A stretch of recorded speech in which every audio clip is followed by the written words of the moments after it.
What up, YouTube? I got another video for you today. A couple days back I posted a video reviewing a Smith & Wesson Extreme Ops large flipper, and I told you guys I had plans to modify the crap out of it because it was nice, but it could be a lot nicer, and it was just an interesting project I wanted to go ahead and do. I saw it, picked up my sketch pad and went crazy, and I liked what I saw, so I went ahead with it. So what you have in front of you is what I ended up doing. If you guys remember, actually, you know what? I'm going to take a look at it for 1 second there, guys. Okay. Just wanted to give you a basic idea. This, I took a lot off this. The only thing I modded was the handle on this, and I swapped out the scales. Little acid treatment, you know. So let's take a look at it first. You have this camo G10. It's a mixture of your coyote brown, gray, and black layered. So there's a lot going on with this G10. I like this G10 a lot. It looks really good when you start to go ahead and do patterns in it. And I got what, I don't know if you guys know the name of this pattern. I'm sure I'm not the one who invented it, or maybe I was, I don't know. But I call it the Scribbles pattern because it just reminds me of Scribbles. So I went ahead with that pattern on there all the way across. One of the things I had an issue with this knife is the fact of how thick it was. It had a big old slab of G10. As you can see now, I went with an 1/8 inch piece of G10. It evened it out nicely. Let's take a look at her open. As you can see, this knife looks a lot larger than it used to because I slimmed down the blade and made it more friendly as far as ergonomics go. One thing I discussed in the last video, this is the old scale. So you're going to take a look at, that's what she used to look like. Big difference, as you can see there. I took a lot off of this handle, and basically I just can't, one of the things I don't understand is why a lot of designs have it where the handle is so wide in the back, where that's where your smallest digit is, your pinky. So trying to get a purchase around here always leaves you with a hot spot there, because there's just, this is wider than the whole knife. If anything, this section of the handle should be wider to fit your hand better. So that was one of my issues, besides the fact that this slab of G10 is probably about a 1/4 inch, maybe 3/8, I think it's 3/8 inches thick, and it offset the whole knife. So we got rid of that. As you can see here, I did put this little depression in here for your thumb, and naturally my thumb fits in there perfect. And when I do these, I do a drawing, and I've done a bunch of them now where I could pretty much almost nail it as far as where I want stuff. But there's always modifications as you go through and draw it, and actually take your drawing and actually start to do the grinding on the blade. Usually I'll draw it out, I'll blue tape the scales, transfer my drawing to there, fine tune it a little bit, make sure tolerances are okay, make sure I'm not weakening the knife at all by taking too much away, and a bunch of little problem solving things that go in there. Sometimes your the stop pin may be an issue, sometimes in the back may be an issue, clearance. So here we go, that's the front. Hardware stayed black. I like the contrast to it, you know, that was one of the things. This blade I left the same. Other side, as you can see, the handle scale, or the frame lock side scale, has changed. Now initially, to take this off, this edge is chamfered from the factory, so when I had to take it off, I had to re-chamfer the edge. Not too challenging, you just had to take your time with it to make sure everything was on point. So that was done there. I took a lot off the underside here. There was jimping right here in the lock. Now there's not. I can still easily access this, no problem. So that's not an issue there. Although when I did the acid treatment on this, because I went ahead and took around there, I have raw metal there that I wanted to match back up. So I was figuring, okay, well, I'll leave this same titanium nitrate coating on the frame lock and the acid treatment on the perimeter of this edge, because I went ahead and everything I didn't touch, I went ahead and sanded off, done nice and smooth.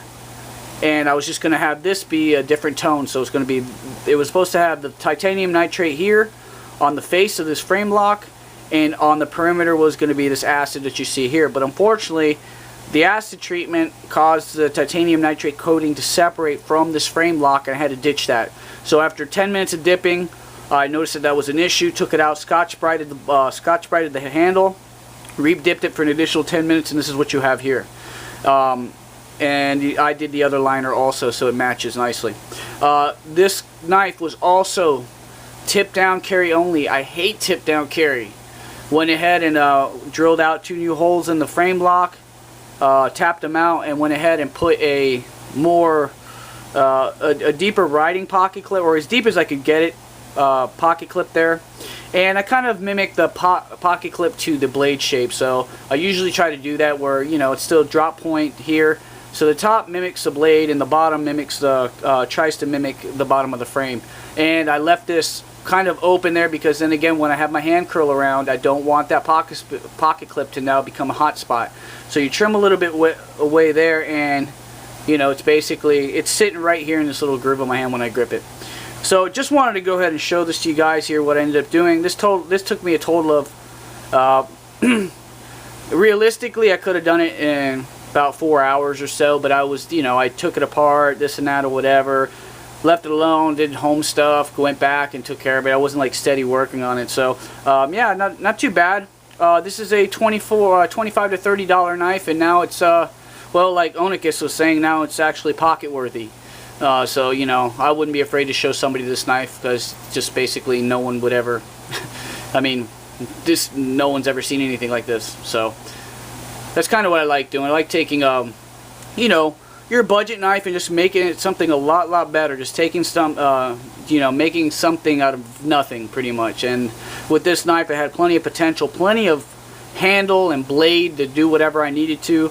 I had plenty of, you know, even though I took off that much handle, this lock, the frame lock is very thick and was able to go ahead, you know, it didn't weaken the lock at all. The lock is still pretty much right around, I'd say around the 35 to 40% how it was before. There's no blade player whatsoever. It was very, you know, just take your time. You know, I took my time as far as drilling out the pivot hole and all that other stuff, making sure everything lined out correctly. And action is perfect. It's beautiful on this. You know, you just take your time. I went ahead on the inside of these. Every time I do anything like this, I want to go ahead and polish the inside around the pivot and kind of, you know, try to do as much as I can, so when I put it back together, it works better than when I did when I took it apart. So there you go, guys. I figured I'd give you an update. I was gonna just kind of post this video at a later date, but I figured I'd go ahead and show this to you guys while the other video was kind of, you know, that was my last video. That way they went hand in hand, and you know, you knew what I was talking about when I posted this video. So let's take another quick look at her. The scribbles pattern. If you guys know the name of it, let me know. I don't think, you know, there's so many modifications that have been done to knives. I doubt I'm the first one who came up with that. Another cool thing too is I did a scribbles pattern, transfer it to the pocket clip, and it's the same angle this way as it is that way. It's like mirrored. Just one of those things I just wanted to make sure happened there. They almost match up to the other side. So they're a little off right here, just a hair, but pretty cool. So anyway, guys. Focus.